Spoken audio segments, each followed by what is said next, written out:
What do you think? Holy moly. Can I pick it up? Please. This is stunning. From a boatload of silver to a rare vintage gun, here are the most expensive treasures ever seen on Pawn Stars. We start off with this list of the most expensive treasure that was bought on Pawn Stars by taking a look at this haul of silver that was brought before Rick. Boy, oh boy, the man even has to drag it in. Where did he get all this silver from? The silver was so much that even Richard, who Rick says is fascinated by silver, jumped off his seat so fast, Rick thought he was the Flash for a second. To be honest, just like the old man, we were all eager to ogle at this silver while learning the story behind this treasure haul. Jeff was quick to tell us that he amassed this 3,000-ounce silver collection because his father had advised him to invest in the stuff. I've been collecting silver, son, for the past 30 years. Silver and gold is a hedge against hyperinflation. Having gathered this treasure haul over 12 years ago, now it's time to cash in on his investments. Just take a look at all this silver. Dimes, quarters, and a 75-pound silver bar. This man literally kept the material that the US government uses to make all its dimes and quarters. To be honest, it looks like our boy is about to make some hard cash. After all, people have been mining this stuff for over 3,000 years, and it still hasn't lost much value. The real trick is to see if we actually have the real stuff. Upon weighing silver, Rick needed to make sure that this was actually real silver. Can we test this thing? Yeah, drill a few holes in it, take the shavings out, melt them down, make sure it's all silver. Give me a few minutes. If everything checks out, I'll pay you. If it doesn't check out, I'll give you an address where you can send it. Because some miners actually sell these stuff with steel within the bars. Sneaky stuff. Our man never even conceived the thought that that could even be possible. Luckily for him, after some testing, it was determined that everything checked out. Now it's time for some negotiation. Jeff wants about $115,000, but the best Rick could do was give him $111,000. Just make the difference, man. Either way, Jeff agrees to the deal and walks away happy with his dough. Not a bad day for this modern-day silver prospector. As amazing as a silver haul might be, that treasure haul may not be able to hold a candle to this medallion that was supposedly owned by Liberace. Have the most important piece of jewelry by a Las Vegas icon, Liberace.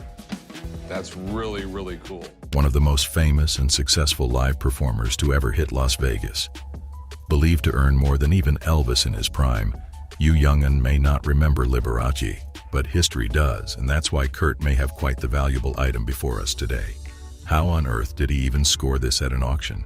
Either way, Kurt was hoping for $25,000 for this medallion, and with any luck, he can get it so that he can continue making valuable finds at other auctions. Well, as we all know, there's what the seller wants and what Rick's gonna give him. Let's see what he's got to say about this incredible find. Rick himself was a fan of Liberace and his showmanship.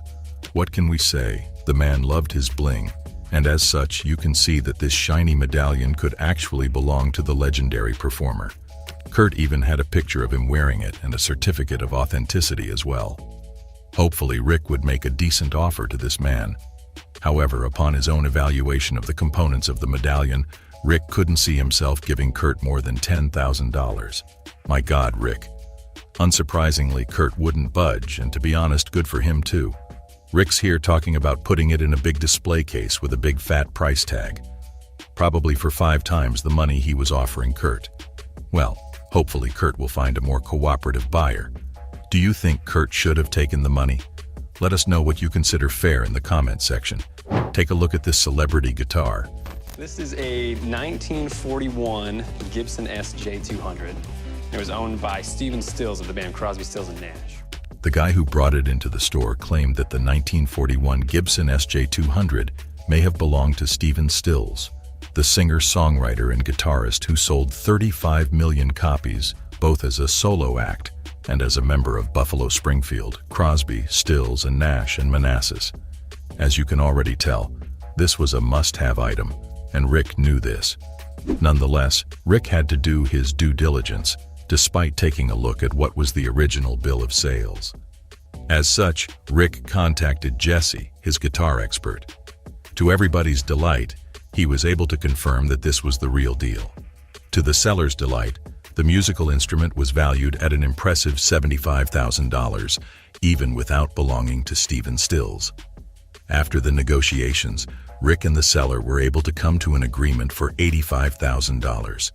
Although it's $10,000 less than what the guitar may actually be worth, we're sure the seller could get a tune out of the money she got. Interestingly, we take a look at a time when Rick himself went on a mission to find a rare 1950 Panama Pacific octagonal gold coin on the request of one of his regulars. That is cool. In 1915, San Francisco hosted the Panama Pacific Exposition to celebrate the opening of the Panama Canal. Upon hearing that this guy was ready to pay a healthy sum of $70,000 for the rare coin, it didn't take much to convince our boy to hop on that plane to get Florida's biggest coin when he heard that the octagonal coin might be there. After all, the coin must be of great value because it was a commemorative item used to celebrate the opening of the Panama Canal. Fortunately, Rick was able to find the man who had the coin. Perhaps more importantly, he was also able to secure the coin for $67,000. Who said Rick can't score a bargain? Now he can make his regular customer one happy customer. Next up, we take a look at a cigar box that is believed to have belonged to John F. Kennedy, the 35th President of the United States of America. I have John F. Kennedy's cigar box he used in the White House. Although you may consider it to be just a cigar box, it still had value to the admirers of the charismatic president.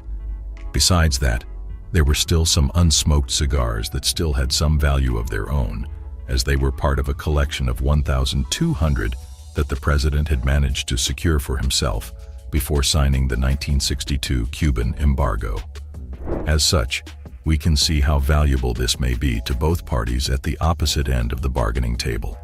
Considering the factors surrounding the box, the seller felt that $95,000 was a fair enough evaluation for the box.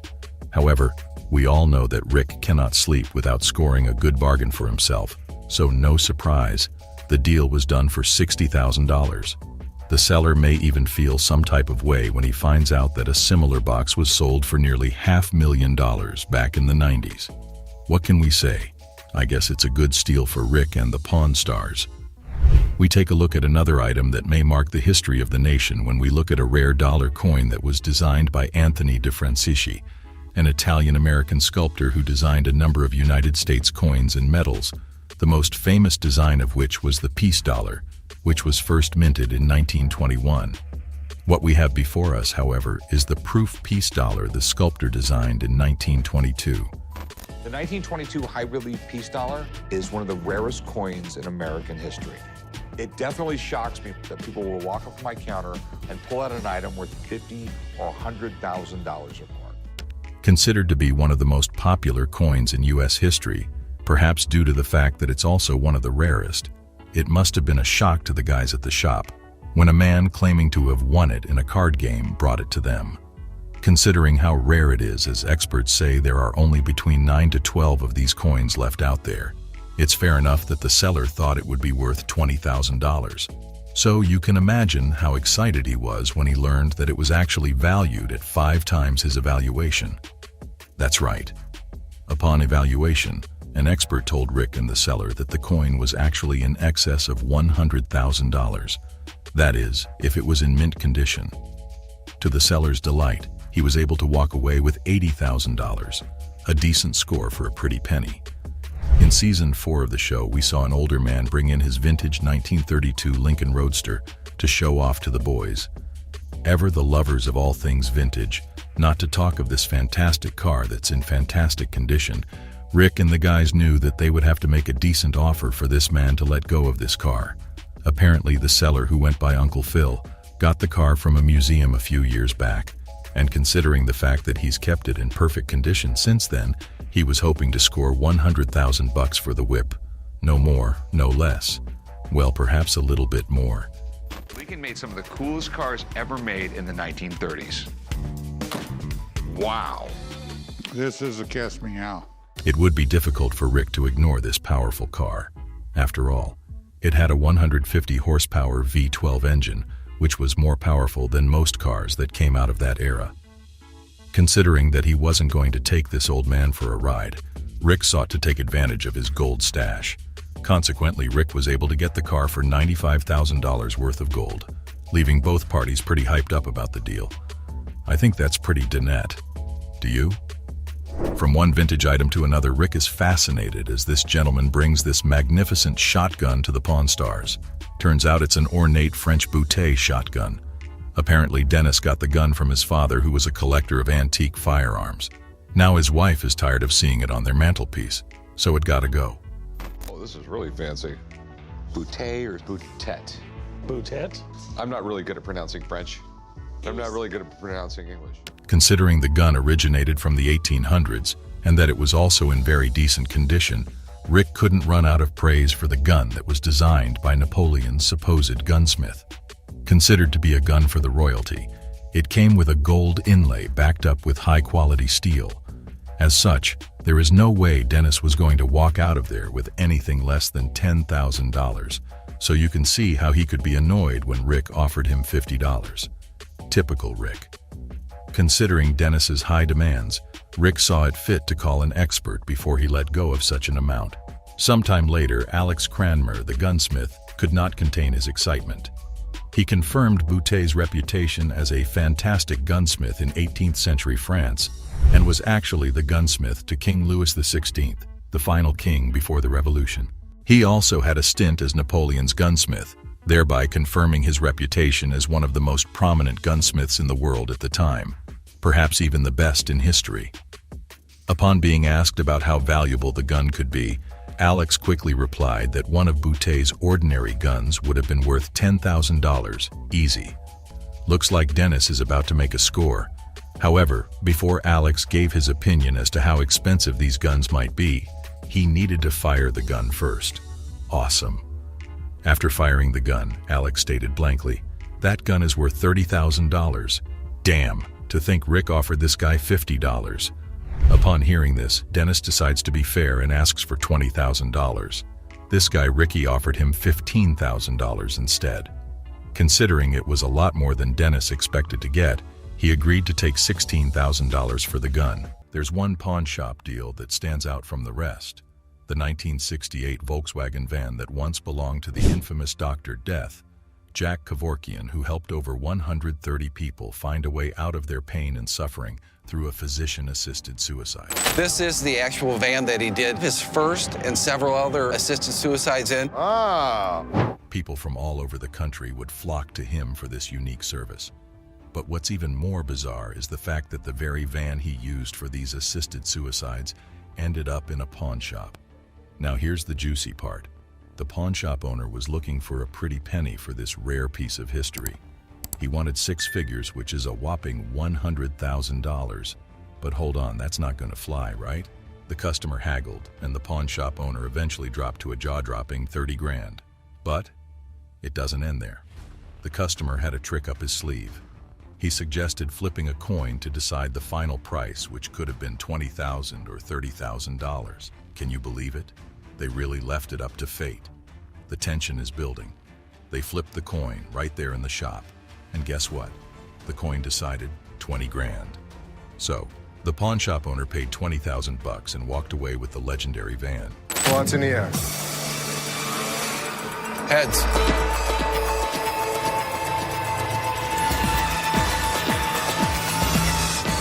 Tails it is. It's a deal that'll leave your heart racing, just like it did for those 2 guys in the shop. But here's the twist. Even though the pawn shop owner got it for 20 grand, he struggled to find a buyer for many years. It's like the van was cursed or something. It took ages to finally clear out the space it was taking up. Would you have purchased this van, even if you knew it helped perform over 100 suicides? Next, we have the Burmese ruby. A grieving granddaughter, Crystal, had to deal with the loss of her grandmother, and she thought her best shot at getting some quick cash was by selling her grandma's gems. She rolls into the shop, hoping to make a mere $100 to help with funeral expenses. Ashley, the shop owner, well, she wasn't too thrilled. She figured these gems were just some cheap costume accessories, right? Bob, the gem expert, was about to pop in and decided to give Crystal the benefit of the doubt. He tested those gems, and guess what? Ashley was wrong. Out of the bunch emerged a dazzling Burmese ruby worth a whopping $10,000. So we'll be able to give you $10,000. Crystal left the shop with more than just a bag of gems. She left with a life-changing amount of cash. Can you imagine her excitement? It's like hitting the jackpot out of nowhere. From a bag of old gems to a $10,000 Burmese ruby. This story is a wild reminder that life can be full of surprises. The other gems in the bag were simply glass and weren't worth much, but this Burmese ruby can sell up to $500,000 depending on its color and clarity. Life can be tough, bills pile up, and sometimes good folks find themselves struggling to make ends meet. In this particular episode, perfectly titled Seth's Soft Side, there's a family facing some hardcore financial challenges who walked into the shop with a pair of Gretsch electric guitars. These weren't just any guitars, they were a gift from a close relative. They decided to part ways with these cherished instruments and, without haggling, accepted Seth's offer of $1,800 for the pair. Seems like a fair deal, right? But surprisingly, later in the episode, Seth did some more digging and discovered that he had actually paid the family too little for these guitars. Yep, you heard that right. He made a mistake, and it was time to make things right. In a heartwarming act of kindness, Seth picked up the phone and called the family back to the shop. Imagine their surprise when they came in, and Seth explained the situation. Without any hesitation, Seth handed them an additional $1,000, making the total payment a whopping $2,800 for the pair of Gretsch guitars. To help you guys out, and because I just didn't feel right after doing the research on where we ended things. Do you have something as cool as these guitars? If so, be sure to leave a comment down below. Next, we have a Chevrolet truck, a classic car that made an appearance in an early episode of Hardcore Pawn. Tell us a little bit about it. It's a 1947 Verner's delivery truck replica, not an original. This beauty is one of the rarest gems ever featured on the show, and it's got a story that'll leave you on the edge of your seat. Now here's the deal. This 1941 Chevrolet had been sitting in the shadows, gathering dust for quite some time. The owner had it tucked away, but little did they know, it was about to become a hot commodity. Our guy had his eyes on this prize. He saw the potential to double his money, and he was ready to strike a deal. So he throws out a bold offer, a cool 15 grand for the car. But the customer, who's no pushover, quickly fires back. 14 grand, take it or leave it. Now this is where it gets interesting. You see, Les had originally bought this ride for $5,800. It was a risky move, one of the riskiest buys in the whole series. Les doesn't give up. He counteroffers like a pro, saying, "I'll do 14.5 grand. That's my final offer." And guess what? The customer doesn't bat an eyelash and agrees, saying, 14.5 grand? Deal. It's a good offer. Up next, we have a 38-passenger 1989 Neoplan bus that's been transformed into a full-blown party bus, perfect for those wild bachelor parties. Wow. Wow. I think it's cool. I love it. There you go. Ash, the short bus, just for you. Original. The seller had dreams of upgrading to a larger bus for his limo service company, and that's where the fun begins. Now let me tell you, this party bus has seen some wild things in its time. Lap dances for the drivers, poker chips flying around. It's like a party on wheels. But Ashley and Les were eyeing this unique catch, and the only thing standing in their way was the price. Les wasn't about to back down, and he started throwing out offers left and right. 6 grand, he says, and then, how about 7 grand? But the owner wasn't budging. He wanted more for this party machine. In a surprising turn of events, the owner suddenly dropped the price from a whopping $20,500 down to $15,000. The man realized he had a hunk of metal on his hands and finally gave in, accepting $8,000 for the party bus. And just like that, the deal was sealed at $8,000. It's a steal for the party bus. Next entry in our list is a car that's rarer than a unicorn and cooler than a cucumber. Our Detroit-based pawnbrokers stumbled upon this gem, and it's like nothing you've ever seen before. Don't mix up the Bricklin SV1 with the famous DeLorean, though. This is a whole different beast. There are only a handful of these bad boys out there, with a mere 17 Bricklins officially titled in the US. The excitement in the air is palpable. This is one of the coolest cars I've ever seen, Les says, And you know they've seen some serious stuff in the pawn business, so this Bricklin must be something special. But here's where it gets interesting. This car, while a real head-turner, needed some serious repairing. A fresh coat of paint, new tires, and an entirely new exhaust system were on the to-do list. With all these upgrades, the car's value took a hit. So, in the end, they didn't make a purchase. But Les and his team, being the savvy negotiators they are, worked out a deal with the owner. They agreed to a loan of $7,000. Now that's a pretty sweet deal considering the Bricklin's unique status and the work it needed. This is one of those things I would have loved to have bought for a pawn shop, the team said. They knew the potential was there, even if it didn't end up in their showroom. It's like having a ticket to an exclusive club, but choosing to pass it on. Moving on, Les, the man in charge, had a string of bad deals under his belt, from dealing with smooth-talking salesmen to handling oddball items like pool samples and taxidermy. It seemed like Lady Luck had left the building. The scene was set, and Les was ready to make a deal that would turn things around. "Gary, do we have a deal?" he asked, his excitement palpable. It was a pivotal moment, and the tension was building. Now here's where it gets interesting. The deal wasn't your run-of-the-mill cash transaction. When am I going to get paid? By tomorrow. I know he wants it. 42.5 tomorrow? I will have the payment for you by tomorrow. Gary, you got a deal. No, this was a curveball. Instead of cold, hard cash, American Jewelry and Loan received 130 cases loaded with watch bands. And we're not talking a few dozen. It was a staggering 40,000 watch bands. It's the kind of twist that leaves you scratching your head. Les, in a fit of surprise, could only mutter, "You, mother," as he tried to wrap his head around this unusual deal. It was like nothing he'd ever seen before in the pawn shop world. The story didn't end there, though. In the episodes that followed, we saw Les on a mission to make things right. He knew he had to turn this unusual turn of events into something worthwhile. So he decided to offer these watch bands at a mere $2 a pop. It was a creative solution to a challenging situation. In theory, this move could have been a game changer. If all those watch bands sold, they could have made a fortune. The Breitling watch deal might have been a win in disguise, but as life would have it, things didn't go as planned. In the end, Les revealed that they just managed to break even on the watch bands, with a few autographed versions sold on their business's website. It's like a plot twist in a blockbuster movie, unexpected and full of surprises. Last, but not in no way the least, we have the infamous 2009 Lee Iacocca Mustang. This is not your ordinary Mustang. The car is a unique tribute to Lee Iacocca, the father of the Mustang. Only 45 of these were ever made on the 45th anniversary of the Mustang. The Iacocca Silver Mustang is a testament to the ingenuity and craftsmanship of creating a one-of-a-kind car. But that's not all.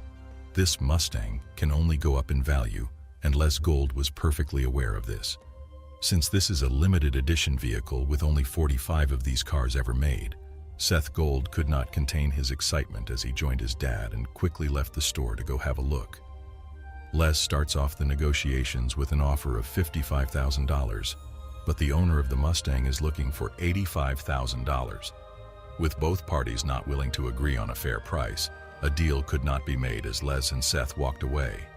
But surprisingly, Seth just could not give up on this Mustang and yelled out another offer after having walked off.